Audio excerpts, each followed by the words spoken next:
बिहार अद्भुत है। यहाँ आकर चुनावी परिपाटी बदल जाती है। बीजेपी पर बाकी राज्यों में आरोप लगता है कि वो दूसरी पार्टियों के यहाँ से लोग तोड़कर अपने पास ले जाती है, सरकार गिराती है, लेकिन बिहार में इसी पार्टी में बागियों का रिकॉर्ड बन रहा है। आज बिहार की चुनावी चर्चा में खास बात करेंगे इस रिकॉर्ड पर, लेकिन उससे पहले बिहार चुनाव की बड़ी खबरें।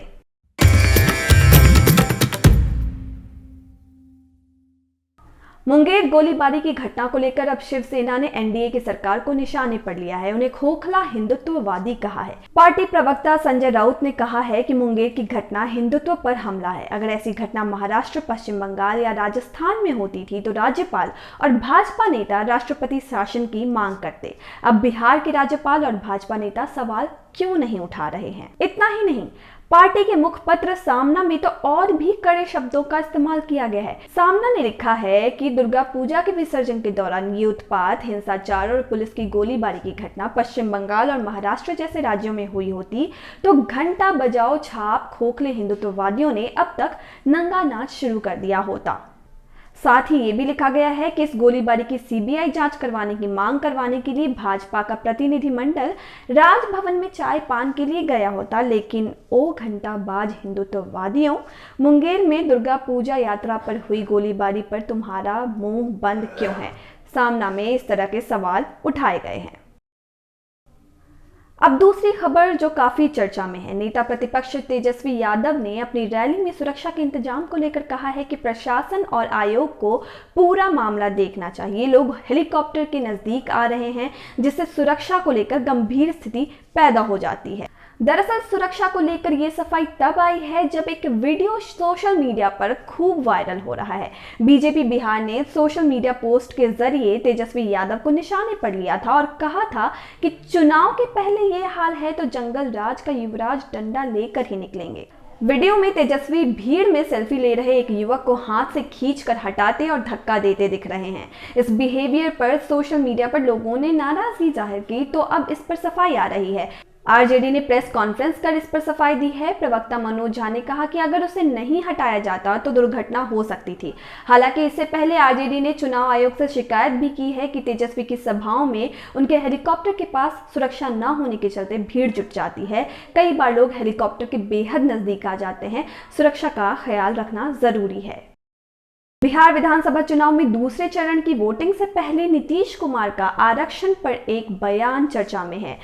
29 अक्टूबर को पश्चिमी चंपारण के वाल्मीकि नगर में चुनावी जनसभा में नीतीश कुमार ने आबादी के आधार पर आरक्षण की पैरवी की है। हम तो आपसे यही कहेंगे कि जो काम हुआ एक एक चीज को याद रखिए, और संख्या वगैरह का सवाल है वो तो जो जनगणना होती है और उसी के बाद निर्णय होता है, और ये निर्णय कोई हम लोगों के हाथ का नहीं है जनगणना वाला।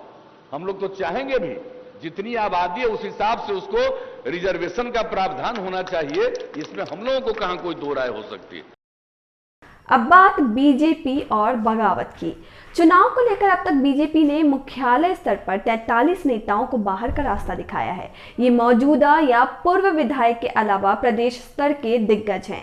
अगर जिला स्तर से निष्कासित नेताओं को शामिल करें तो बागियों की संख्या ज्यादा भी हो सकती है।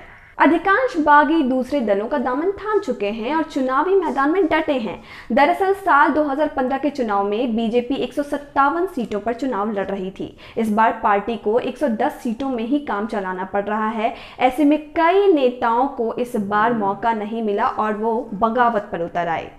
इनमें से कुछ नाम तो काफी चर्चा में रहे। बांकीपुर में भाजपा नेता सुषमा साहू का निर्दलीय नामांकन रद्द हुआ तो वो कांग्रेस प्रत्याशी लव सिन्हा, जो कि शत्रुघ्न सिन्हा के बेटे भी हैं, उनके समर्थन में उतर गईं। मनेर में भाजपा के उम्मीदवार डॉक्टर निखिल आनंद के खिलाफ पूर्व विधायक और पूर्व भाजपा नेता श्रीकांत निराला चुनावी मैदान में हैं। बनियापुर में तारकेश्वर सिंह वीआईपी के खिलाफ चुनावी मैदान में हैं। बागियों में 2 दर्जन उम्मीदवार तो एलजेपी की टिकट पर चुनावी मैदान में हैं। एलजेपी की टिकट पर रामेश्वर चौरसिया सासाराम से, राजेंद्र सिंह दिनारा से, उषा विद्यार्थी पालीगंज से, श्वेता सिंह संदेश से, झाझा से रविंद्र यादव, जहानाबाद से इंदु कश्यप और मृणाल शेखर अमरपुर से जदयू के खिलाफ चुनावी मैदान में है।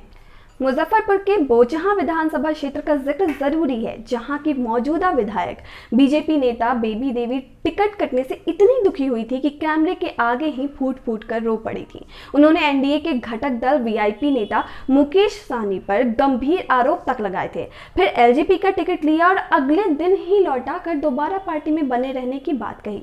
लेकिन 43 नेताओं को इनकी तरह पार्टी के साथ रहना गवारा नहीं था। बिहार में इतने बड़े पैमाने पर किसी और पार्टी ने बागियों की बगावत नहीं झेली है।